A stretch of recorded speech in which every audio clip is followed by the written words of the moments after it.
Hey there and welcome to the Golf Specific Warm-Up. I'm Chris Temple. I'm a doctor of physical therapy, Titleist Performance Institute certified golf, fitness, and medical professional, as well as the founder of Proactive Performance, where I specialize in helping golfers just like you optimize their rotation and golf strength. The purpose of this warm-up is to improve some of the mobility of our rotational centers, particularly the shoulder, the thoracic spine, and the hips, as well as improve some blood flow to some of the stability muscles that we'll be using right off of the first tee. My hope is that you'll become comfortable with some of these activities and add them to your pre-round routine. We all know that feeling too well. We get to the fourth hole, we finally feel loose and warmed up, and then we look down at the scorecard and realize we've got a 3-hour uphill battle playing catch up.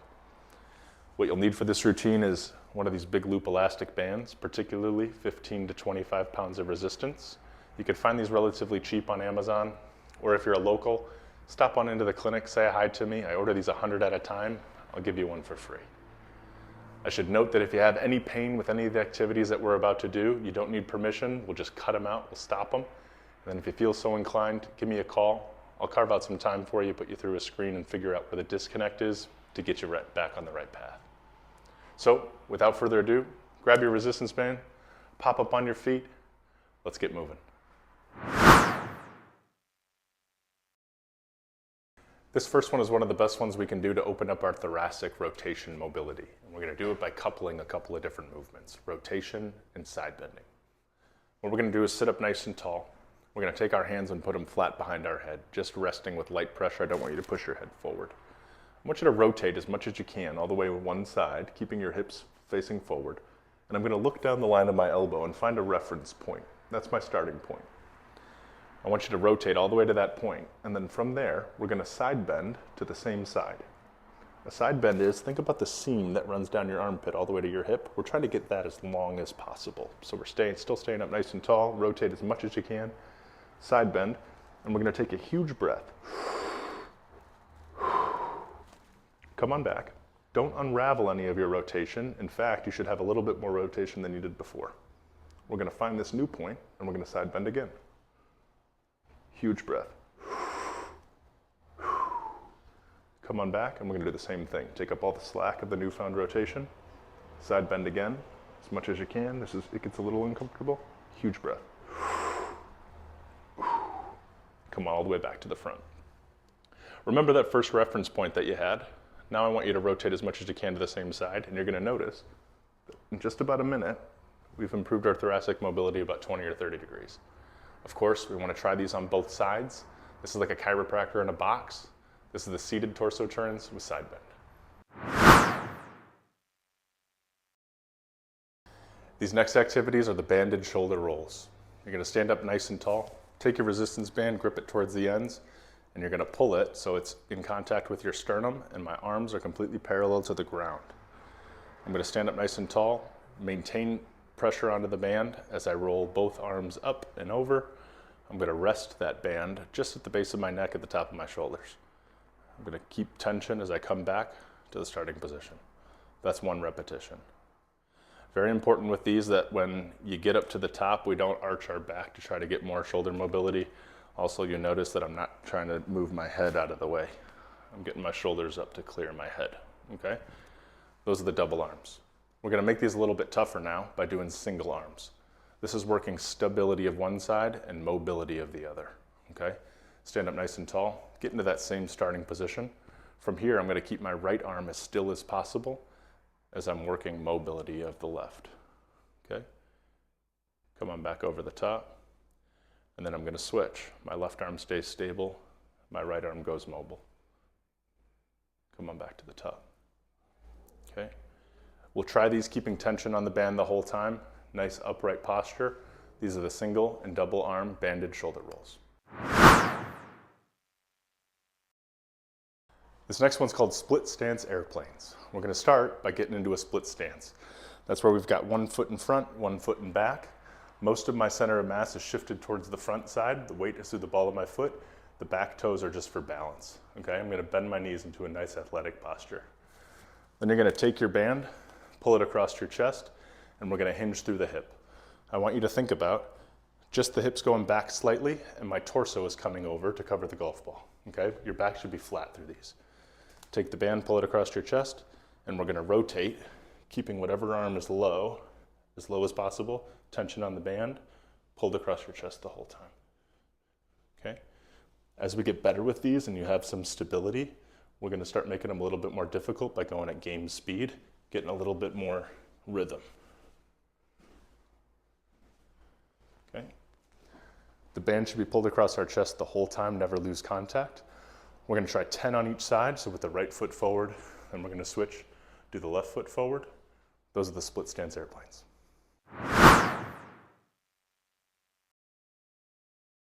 This next one's called the golf posture side step.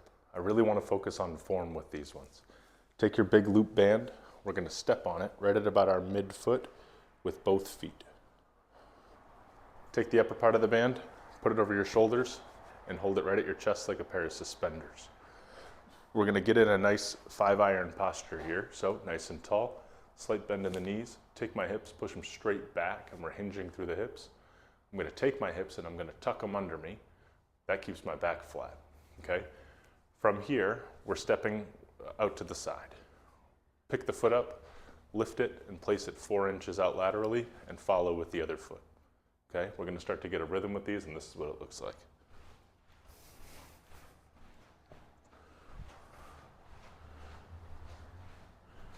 Okay, what you'll notice is, in that hip hinge position, this band wants to pull me down. I've got to keep my back flat, use my lumbar erectors to keep me in that nice stable golf posture. Also, if we're doing these right, as we step out to the side, you're gonna notice the glute muscles right on the side of the hip start to burn. That's the glute med, and they're pivotal for our stability through the golf swing. I wanna try those 10 yards each way. We're gonna do that 4 times. That's the golf posture side step. This next one's called the pelvic powerhouse. You're gonna take your big loop resistance band. We're gonna step on it with both feet right at about the midfoot. We're gonna get into our golf posture, and we're gonna cinch up this band in both hands, stick it straight out in front of us. From here, we don't wanna move anything from the belt up. We're just focusing on rotation of our hips. I want you to imagine that you're in a barrel, and we're just trying to rotate our hips inside of that barrel without touching the sides of the barrel, okay? The upper extremity is gonna provide our stability. So we'll get in that nice golf posture, hold, and we're doing the barrel rotation drill. Okay. One of the biggest mistakes I see here is you either have too much resistance on the band and you're trying to fight it with the arms too much and sacrifice the lowers, or what'll happen is you bring the band up, and as we rotate our hips, our torso is also moving here. So I don't want you to churn the butter. We're just moving the hips and rotating inside that barrel without touching the sides. That's the pelvic powerhouse.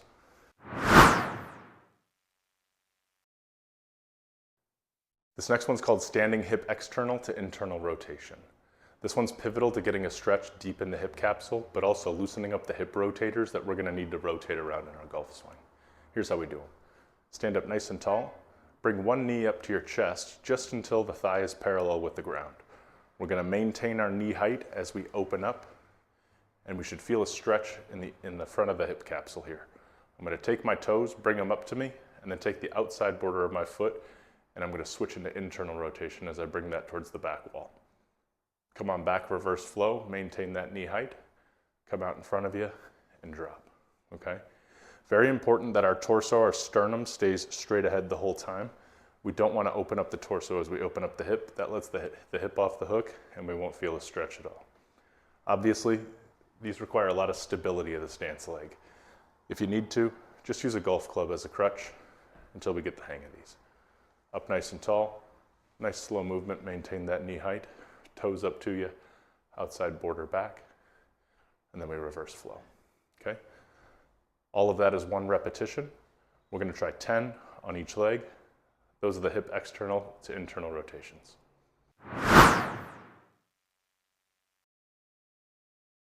This next one's called 90-90 hip flow. Here's how we do them. Sit up nice and tall here with your feet out wider than hip width apart. You're gonna take one knee and drop it inside as the other knee comes outside. We're gonna hold for 5 seconds. You should feel a deep capsular stretch in the hip, and then we're going to reverse flow, paint rolling our feet on the floor to get to the other side. If you notice, every time I shift back and forth, I'm shifting my weight onto the trail glute. And come on back. Okay. This exercise is easier the further your hands are behind you. It just kind of lets the hip off of the hook. So if you notice that you can't quite get down as much, just bring your hands behind you and you'll be able to drop a little bit more. To make these tougher, we just do them with no hands. You're going to keep your hands up in front of you as we rotate. Come on back and switch sides. Okay. These exercises are crucial for those of you guys who have back pain. Oftentimes, if we don't have enough hip rotation, the back, being the good neighbor that it is, comes in and tries to help out. They also tell you a lot about yourself. You'll be able to see exactly where you're limited in your rotation. Make sure we hold these for 5 seconds and do a deep capsular stretch with no pain. Those are the hip flows.